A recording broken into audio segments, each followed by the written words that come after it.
Opa, tudo bem? Aqui é o Henrique, você está prestes a assistir um trecho da aula onde eu revelo todas as formas de você conseguir rentabilizar o imóvel e atingindo as 4 tipos diferentes de renda, seja passiva, ativa, extra ou complementar.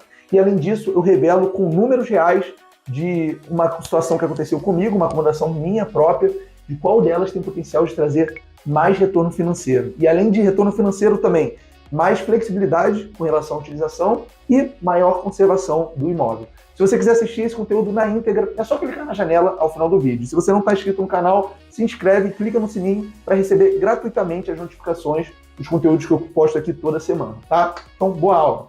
Via de regra, no aluguel por diária, você tem uma conservação do imóvel maior, tá? Por quê? Porque isso faz parte, né, do jogo do aluguel por temporada. Você precisa oferecer boas experiências, você precisa oferecer um lugar aconchegante, você precisa oferecer um imóvel bem conservado, um bom estado. E aí, quem estiver administrando, seja você, seja um anfitrião, tem que ficar de olho nisso, tá? Então, via de regra, no aluguel convencional, é duvidoso, com potencial de dar dor de cabeça. No aluguel por diária, não tem como você ignorar isso, porque senão isso volta contra você, tá? Flexibilidade de uso. No tradicional, você não pode usar. Você tem que deixar a pessoa usando, e aí você só pode usar quando ela devolver. Em contrapartida, você para de receber por isso. No aluguel por diária, é só você bloquear, tá? É só você bloquear, se alguém estiver administrando, ou você mesmo, você bloqueia o calendário e usa quando você quiser. Claro, se não tiver uma reserva. Se tiver uma reserva, aí você realmente não pode usar, e senão você vai ter que arcar com uma série de consequências que não são as melhores, tá? Vão te dar muita dor de cabeça. Retorno financeiro. Vamos lá. Aqui eu não vou botar X e ok, não. Aqui eu vou colocar, olha só. No aluguel tradicional, o retorno é estável. Por quê? Porque você fixa com o inquilino um valor que ele vai pagar todos os meses para você. Então é estável. No aluguel por diárias, claro, é variável. Por quê? Tem mês que você vai ganhar mais, tem mês que você não vai ganhar menos, certo? Então é o seguinte, provavelmente na alta temporada, no verão, você deve ganhar mais, provavelmente, tá? Agora, nos meses de baixa, você não vai ganhar como você ganharia nos meses de alta temporada. Então, isso é uma característica. Então, vamos lá. Ó. Trabalho / atuação. No aluguel tradicional, você não vai ter muito trabalho, tá? Porque aqui, normalmente, você contrata um corretor, o cara resolve, aí depois que assina o contrato com o inquilino, você só cumpriu o prazo ali do inquilino, né? Agora, de trabalho, você não vai ter mesmo muito. Agora, no por diário, você vai ter. E nesse caso aqui, o ok é que vai ter trabalho, tá?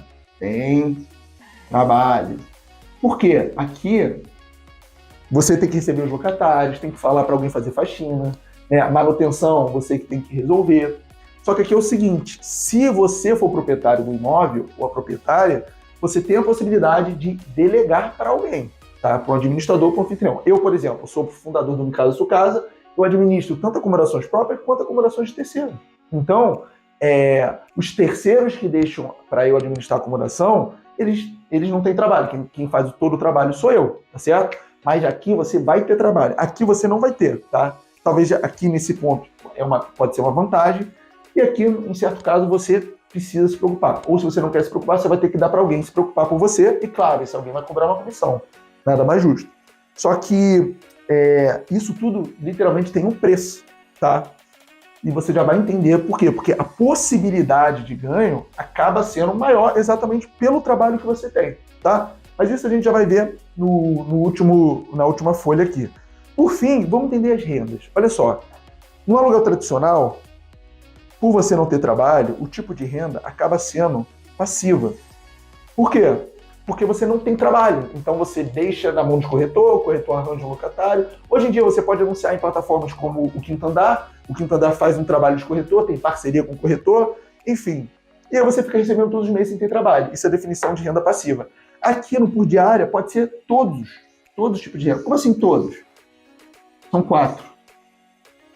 Quais são os 4? A renda passiva, é o que a gente acabou de ver. Aqui só se você for proprietário e deixar na mão do administrador, mas existe a possibilidade. O que mais? A renda extra, se você estiver trabalhando com alguma coisa, isso daqui for a sua segunda ocupação. Renda complementar, que é parecido com a renda extra, mas a renda complementar você também depende dos frutos disso daqui. A renda extra é uma renda a mais, você não depende daquilo para sobreviver, questão de definição. E a renda ativa. Renda ativa é o meu caso, do Minha Casa Sua Casa. Hoje, minha principal e única fonte de renda é administrando acomodações, tá? No caso, imóvel de temporada. Então, aqui, ó, no tradicional, quando você aluga no convencional, é passivo. Você vai pegando um dinheirinho ali. Aqui você pode escolher. Se você for proprietário, você pode pegar para administrar, você pode pegar, dar na mão de alguém, tá? E aqui tem uma coisa que eu esqueci de botar, lembrei ao longo da aula aqui. É sobre risco de calote. Então, aqui, ó, existe o risco do calote. A pessoa atrasa aluguel, aquela coisa toda. Sem contar quando o inquilino aqui, às vezes, não paga uma conta, e aí você fica inadimplente no condomínio. Então, essas coisas acontecem. Tá? Você pode falar, é muito difícil. Minha amiga, meu amigo, vai por mim, acontece.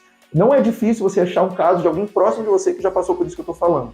No aluguel por diária, é improvável pra caramba, sabe por quê? Porque você pode cobrar antecipado, pelo menos uma parte. Então, aqui tem essa grande vantagem que você tem a possibilidade de cobrar antecipado. E tem várias plataformas que ficam responsáveis por esse pagamento.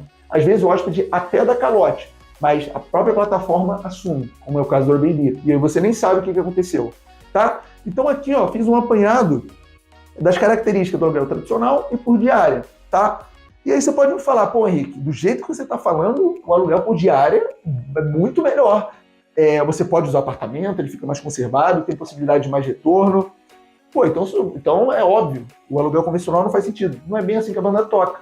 E por quê? Porque depende das características do imóvel, da acomodação, para ver se o aluguel por diária dá liga. O que é dar liga? É atrativo, tem pessoas interessadas em reservar, né? Então, por mais bonito e fácil, né, e lucrativo que pareça na teoria, tem algumas características que o imóvel precisa ter para realmente vingar nesse negócio, tá? Por exemplo, seria interessante ficar próximo de algum ponto turístico, seria interessante o imóvel estar em um bom estado de conservação, seria interessante ter algum apelo, né, algum bom motivo, né, termos de condomínio, próximo do centro de convenção, próximo do centro da cidade, enfim, tem que ter algum apelo, algum motivo, tá?